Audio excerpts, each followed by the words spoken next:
എല്ലാവർക്കും പുതിയൊരു വീഡിയോയിലേക്ക് സ്വാഗതം. ഇന്ന് 3 തരം കിച്ചടി ഉണ്ടാക്കുന്നതിൻ്റെ ഒരു വീഡിയോ ആണ്. അതിന് വേണ്ടിയിട്ട് കുറച്ച് വെണ്ടയ്ക്ക, ഒരു കഷ്ണം വെള്ളരിക്ക, ഒരു ചെറിയ ബീറ്റ്റൂട്ട്, കുറച്ച് പച്ചമുളക്, ഇത്രയാണ് എടുത്തിട്ടുള്ളത്. ഇനി വെള്ളരിക്കയും ബീറ്റ്റൂട്ടും തൊലി കളഞ്ഞ് കഴുകി എടുത്തിട്ടുണ്ട്. ഇതിനി കട്ട് ചെയ്തെടുക്കാം. വെള്ളരിക്ക ഇങ്ങനെ ഒന്ന് ചെറിയ പീസാക്കി അരിഞ്ഞെടുക്കാം. എല്ലാം ഇതുപോലെ ഒന്ന് അരിഞ്ഞെടുക്കുക.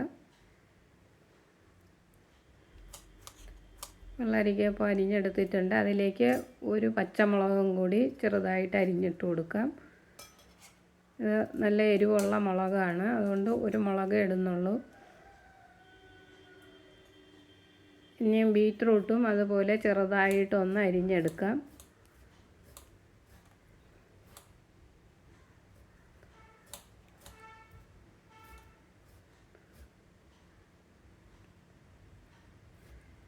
ചെറുതായിട്ട് ഇതുപോലെ ഒന്ന് കട്ട് ചെയ്തെടുക്കാം.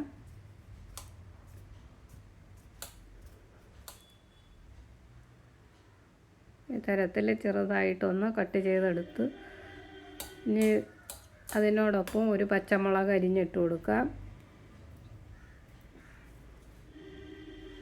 ഇനി ബീറ്റ്റൂട്ടും വെള്ളരിക്കയിലും ആവശ്യത്തിന് ഉപ്പും ഇട്ട് കുറച്ച് വെള്ളം ഒഴിച്ചൊന്ന് വേവിച്ചെടുക്കണം.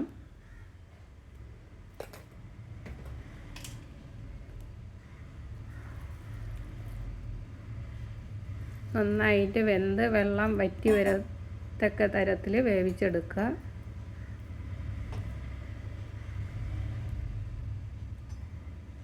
ആ സമയം വെണ്ടയ്ക്ക ഒന്ന് അരിഞ്ഞെടുക്കാം.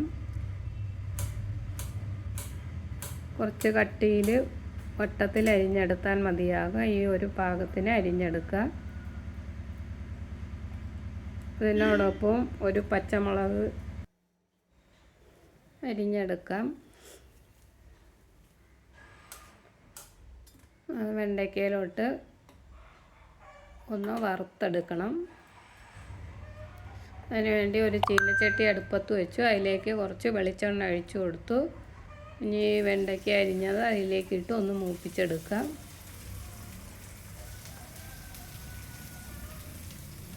നന്നായിട്ടൊന്ന് ഫ്രൈ ആയി കിട്ടണം. അപ്പോഴാണ് കിച്ചടിക്ക് ടേസ്റ്റ് ഉണ്ടാവുക.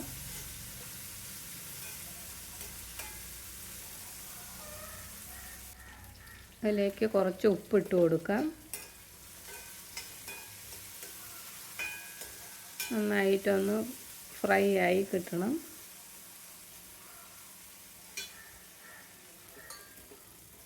ബീറ്റ്റൂട്ടും വെന്ത് വരുന്നുണ്ട്. ബീറ്റ്റൂട്ട് ഇളക്കിയ സ്പൂണ് കൊണ്ട് വെള്ളരിക്കയിൽ ഇളക്കാതിരിക്കുക, അല്ലെങ്കിൽ ബീറ്റ്റൂട്ടിൻ്റെ കളറ് വെള്ളരിക്കയിൽ പിടിച്ച് കിച്ചടിക്ക് കളറ് മാറും. ഈ സമയം കൊണ്ട് അതിൻ്റെ കൂട്ട് റെഡിയാക്കാം. അതിന് വേണ്ടിയിട്ട് ഒരു വലിയ തേങ്ങയുടെ ഒരു മുറിയാണ് എടുത്തിട്ടുള്ളത്. ഒരു മുറി തിരികെ എടുത്തിട്ടുണ്ട്. അത് മിക്സിയിലേക്ക് ഇട്ട് കൊടുത്തു. ഇത് 3 കിച്ചടിക്കും കൂടി ഈ ഒരു കൂട്ട് മതിയാകും. ഇനി ഇതിലേക്ക് നല്ല പുളിയുള്ള ഒരു ഗ്ലാസ് തൈര് ഒഴിച്ചു കൊടുക്കുകയാണ്. ഇത് നല്ല പുളിയുള്ള തൈരാണ്. ഇനി തേങ്ങ നന്നായിട്ടൊന്ന് അരച്ചെടുക്കുക. തീരെയും വെള്ളം ചേർക്കാതെ വേണം അരച്ചെടുക്കാൻ.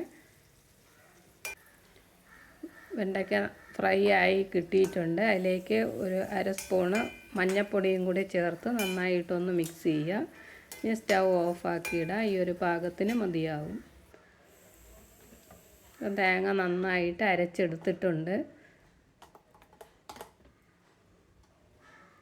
ഇനി ഇതിലേക്ക്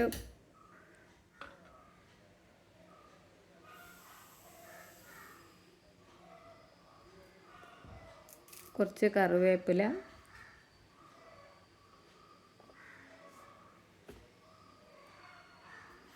1/2 സ്പൂണ് ജീരകം, 1/2 സ്പൂണ് കടുക്. ഇനിയും തീരെയും പുളിയില്ലാത്ത ഒരു ഗ്ലാസ് തൈരും കൂടി എടുക്കുക. തീരെ പുളിയില്ലാത്തതാണ്, അതും കൂടി അതിലേക്ക് ഒഴിച്ചു കൊടുക്കുക. ഇങ്ങനെ ഒരു ഗ്ലാസ് പുളിയുള്ളത് ഒരു ഗ്ലാസ് പുളിയില്ലാത്ത തൈരും കൂടി ആകുമ്പം കിച്ചടിക്ക് കറക്റ്റ് പുളി ഉണ്ടാകുക. ഒരു പച്ചമുളകും കൂടി അതിലേക്കിട്ട് ഒന്ന് അരച്ചെടുക്കുക. കൂടുതൽ അരഞ്ഞു പോകണ്ട.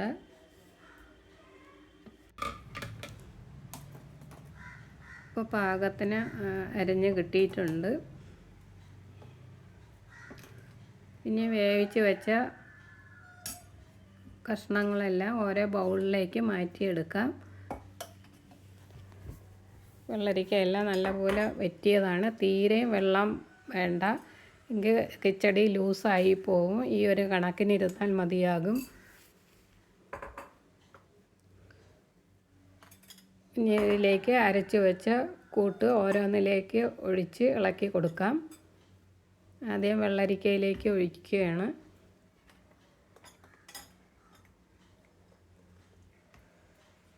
ഇനി നന്നായിട്ടൊന്ന് മിക്സ് ചെയ്യുക.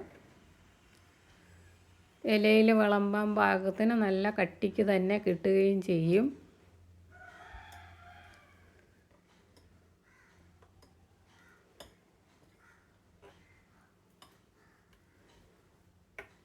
ഒരു കൂട്ട് കൊണ്ട് തന്നെ 3 തരം കിച്ചടിയും എളുപ്പത്തിൽ ഉണ്ടാക്കിയെടുക്കാനും പറ്റും. ഇനി ബീറ്റ്റൂട്ടിലും അതുപോലെ ഒഴിച്ചു കൊടുക്കുക. എന്നിട്ട് ഒന്ന് മിക്സ് ചെയ്യുക. അത് നല്ല പിങ്ക് കളറിൽ കിച്ചടി ആയിട്ട് കിട്ടുകയും ചെയ്യും.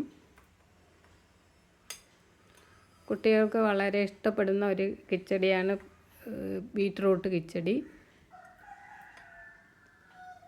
ഇപ്പോൾ പാകത്തിനായിട്ടുണ്ട്. ഇനിയും ബാക്കിയുള്ള കൂട്ട് വെണ്ടയ്ക്ക ഫ്രൈ ചെയ്ത് വെച്ചതിലേക്ക് ഒഴിച്ചു കൊടുക്കാം. അത് മുഴുവനായിട്ട് അതിലേക്ക് ഒഴിച്ച് നന്നായിട്ട് മിക്സ് ചെയ്യുക. അപ്പോൾ നല്ല മഞ്ഞ കളറുള്ള കിച്ചടിയായിട്ട് കിട്ടുകയും ചെയ്യും. 3 തരം കിച്ചടിയും റെഡി ആയിട്ടുണ്ട്. ഇനി ഇതിലേക്കൊന്ന് വറവിട്ട് കൊടുക്കാം. ഒരു പാൻ അടുപ്പത്ത് വെച്ച് 1 സ്പൂണ് ഉലുവ, 1 സ്പൂണ് കടുക്, കുറച്ച് വറ്റൽമുളക്, കുറച്ച് കറിവേപ്പില, ഇതെല്ലാം കൂടി നന്നായിട്ടൊന്ന് മൂപ്പിക്കുക. ഇനി ഓരോ കിച്ചടിയിലായിട്ട് ഇട്ട് കൊടുക്കാം. ഇട്ടതിന് ശേഷം ഒന്ന് ഇളക്കി വയ്ക്കുക. കിച്ചടിക്ക് പുളി കൂടിയിട്ടുണ്ടെങ്കിൽ അതിലേക്ക് 1 സ്പൂണ് പഞ്ചസാരയും കൂടി ചേർത്ത് കൊടുക്കുക. ഇതിപ്പം പാകത്തിനായതുകൊണ്ട് ഒന്നും ചേർക്കേണ്ട ആവശ്യമില്ല. എല്ലാവർക്കും ഈ വീഡിയോ ഇഷ്ടപ്പെട്ട് കാണുമെന്ന് കരുതട്ടെ. Thank you.